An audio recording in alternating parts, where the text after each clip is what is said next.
new design cycle that we learned in class, the steps start at ask, goes to imagine, then plan, then you create, and then you improve, and then you restart the whole cycle over again. Okay, so one of our major questions was asking, like, there's a problem that blind kids need to learn math and their children, so we have to be able to captivate their attention. But since they're children, they want to be able to do like fun stuff, so we came up with this idea of making like a toy or a game to help them learn math. Okay. And then in the imagine step, we started out by brainstorming and we came up with two major ideas that we wanted to maybe run with. The first one was dominoes, which would help learn math. And then the second one was doing some type of Lego that was modified for the blind so that they could learn to be creative as well. And then we decided to do the dominoes because they were super kid friendly and the Legos were too difficult to design for blind kids to use. And also we looked around for different patents, and Legos obviously had a ton of different ones, but there weren't really many different types of math dominoes. So during our planning phase, we had to create a 3D graphic and a 3D design for each of our individual dominoes with like different braille numbers and different braille symbols like add, minus, subtract, divide. Also, we had to plan it out and make the design possible so that the dominoes would be too large to fit down like a normal child's throat, so there would be no swallowing hazard. And then the next step when create, basically all we had to do was 3D print each of the dominoes. And then also in that step, we sent to the kids at the school to be tested.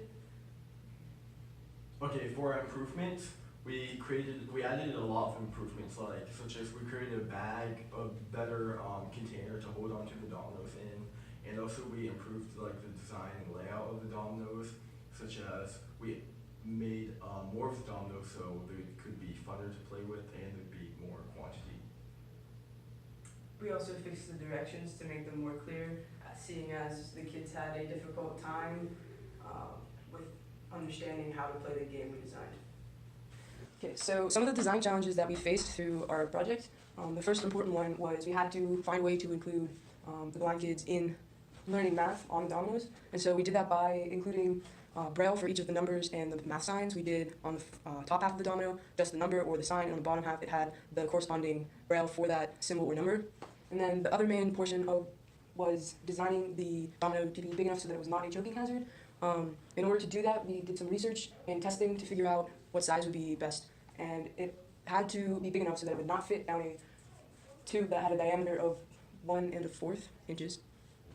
And so we ended up having dominoes be the size of 2.5 inches by 1.5 inches by 1/2 inch. And that size would not fit down the tube, but the size of a typical domino would. The research component was a really important part of our engineering process. Math dominoes were scientifically designed to address specific learning needs and objectives in young children. By being a toy that children can physically interact with, math dominoes are a part of an integrated system of play that promotes both solidarity and collaboration between the children. Learning-oriented toys are scientifically proven to help improve upon a child's cognitive ability, even more so than a simple worksheet or practice problems.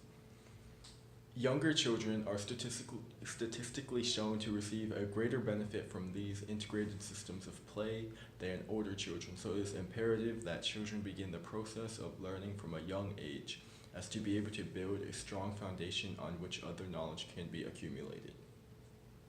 The toy that our team has created allows children to be able to learn while still having fun, which is important since it will captivate their attention so that they will continue to engage in the integrated system of play and thereby learn math operations.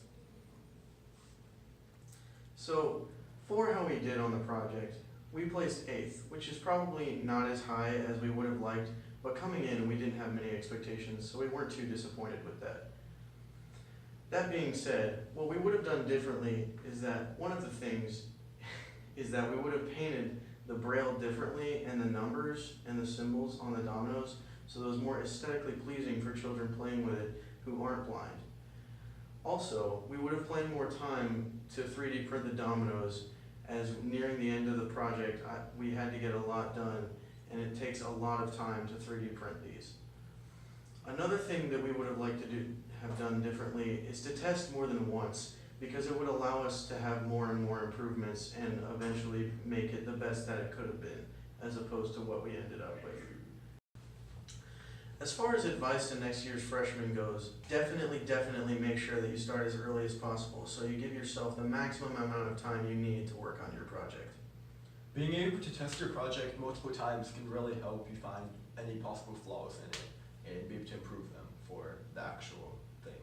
And lastly, if you get to pick your project, make sure you pick one that you're going to enjoy doing so that you can actually have fun doing it and you don't see this as just another assignment.